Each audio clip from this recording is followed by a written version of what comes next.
Hi and welcome. I am Shaman Marcus. This is Healing with Marcus. Today's video is about we are the guardians of Earth Mother.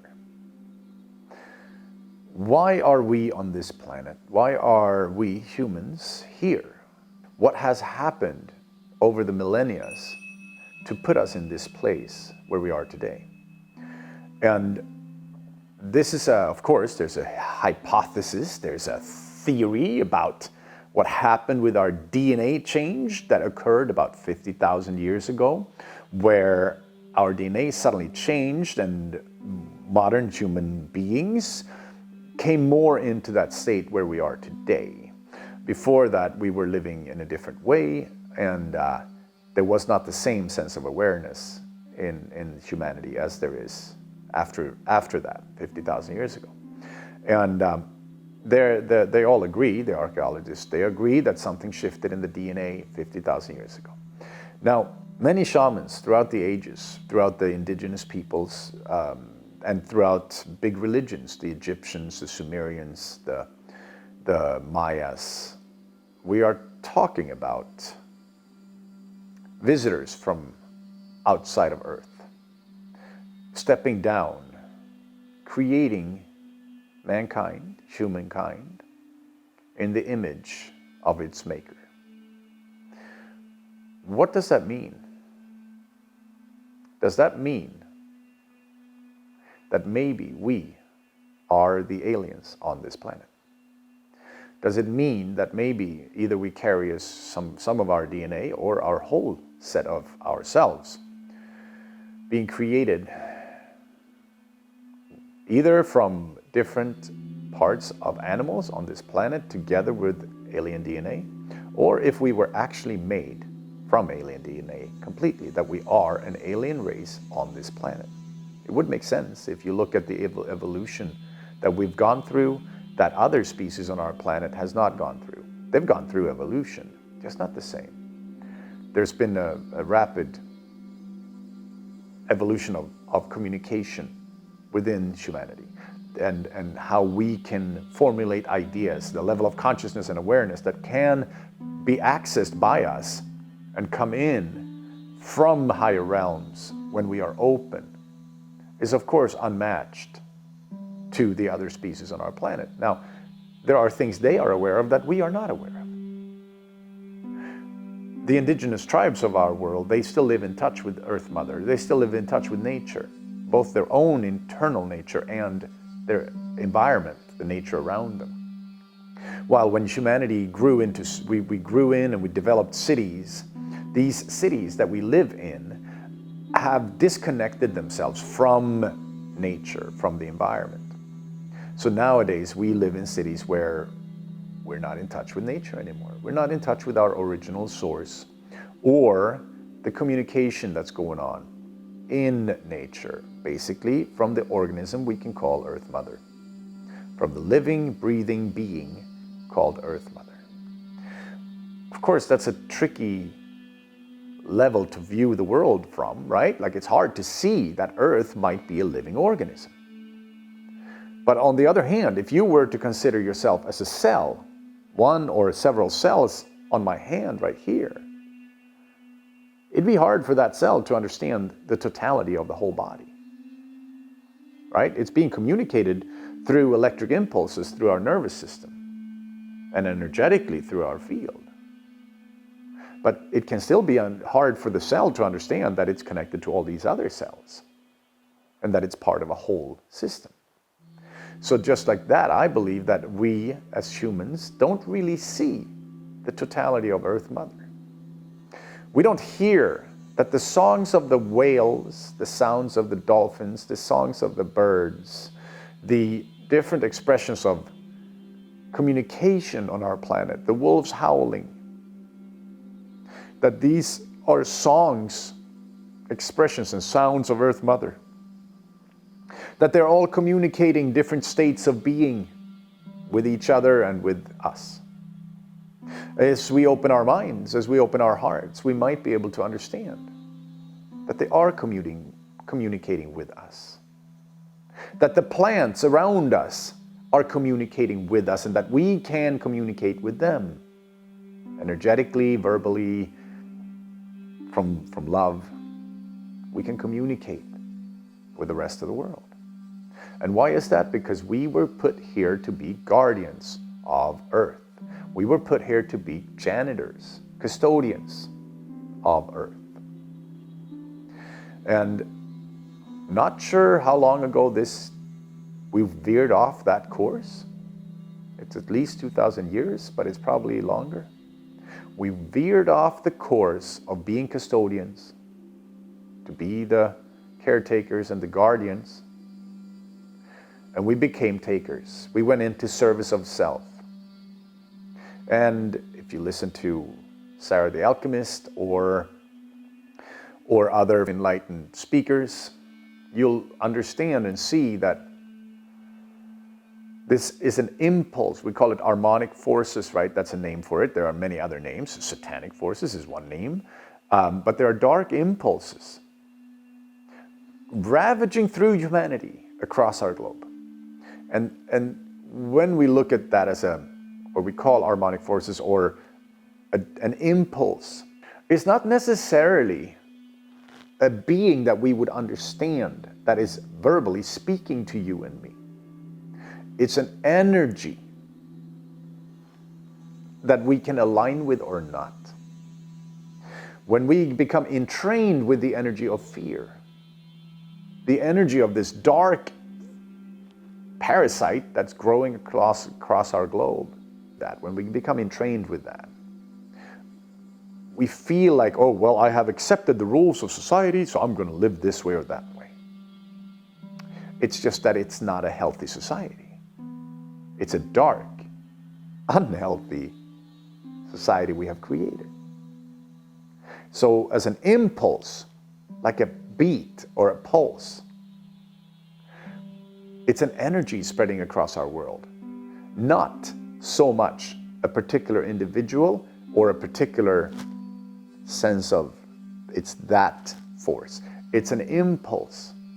It's like an electric charge that we have entrained with.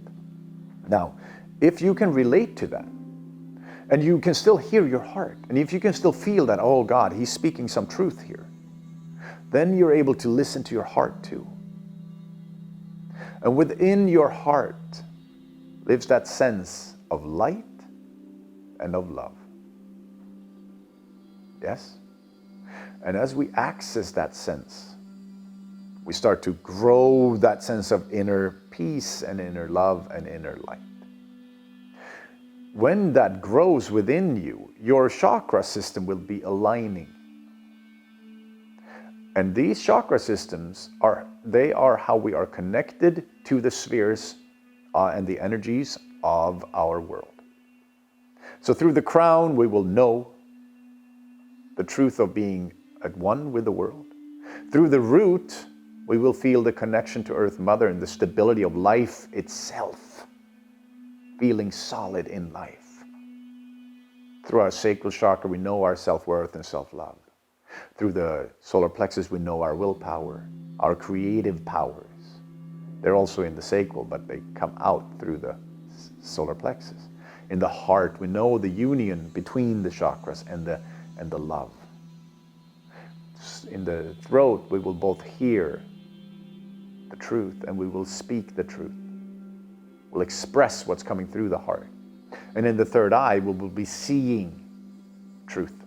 So we can see through propaganda. We can see through the lies of the world.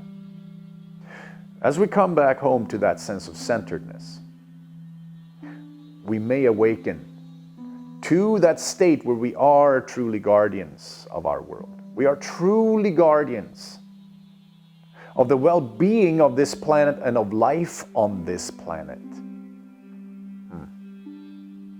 So it's very, very imperative that we as a species begin to wake up to this. That we listen to the indigenous teachers, that we listen to your inner voice, that you listen to when you recognize something truthful coming through.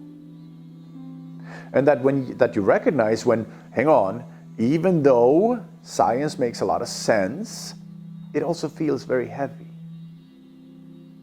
So if we can approach the scientific community from a space of inner peace and love, we can also accept some of the messages as, oh, okay, yeah, that makes sense on a certain level of understanding.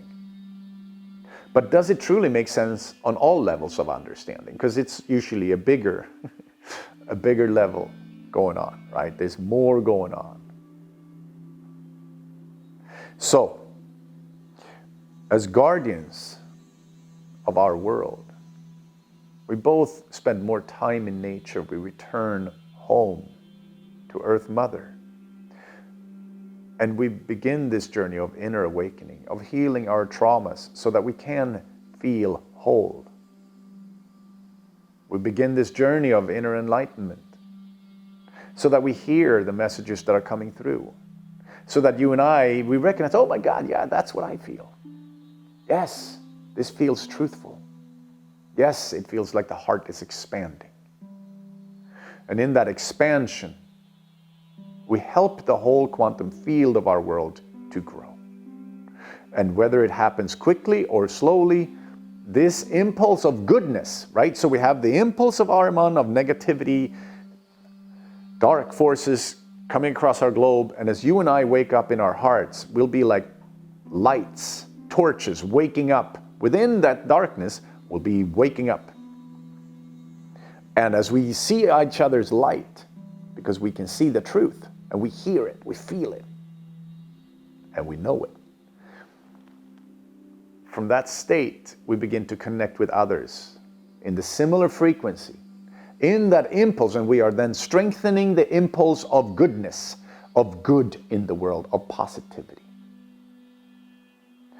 And it's not to be this fake, toxic positive.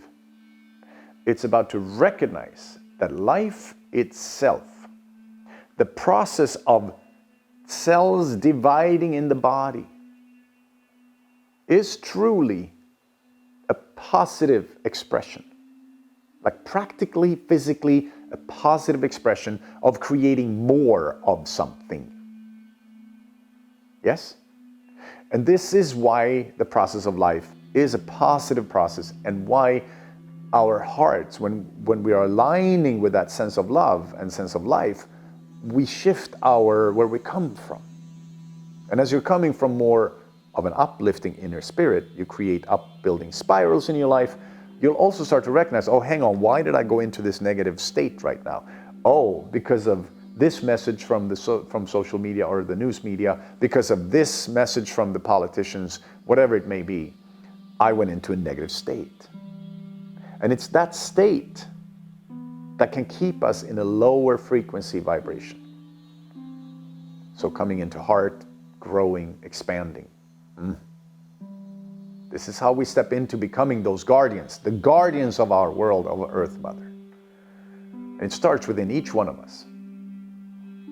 It's not that this political candidate has to win so I can step into my power. No, you and I step into it now. We step into our growing journey now. We heal, we begin to heal now. And we continue this healing journey, and as we heal the world around us. Beautiful process. Learning how to be the guardians of our world, of Earth Mother, is imperative for the survival of our species. Potentially for the survival of Earth, but that may not be the case. It might just be our species. But if we come back to the beginning of this talk and we see that we might be implanted from other planets, outer space, then if we are, and we are put here for the last 50,000 years to grow, right? I mean, humanity, Homo sapiens has been here for 300,000 years or more, but the last 50,000 years was a DNA shift, right? So, if we are here to be guardians, if we fail, which at the moment it kind of looks like we're failing miserably, if we fail, the last 50,000 years was really for nothing, and we have to start this process over with some other guardians. Because Earth Mother is a big spaceship, right? It's a big space energy, space organism moving through the universe. The end goal of all this may be beyond our understanding. They may not be. It might be that we're here to create peace and love, both on our planet and to support that process in the rest of the universe. But that remains to be seen, yes? So we're growing into our place as guardians of Earth Mother. So much love to you. I'm very grateful that you watched this talk. I would like it, if you want to, you can click like and subscribe. Please share if it spoke to you. And we are on this journey. Namaste and aho.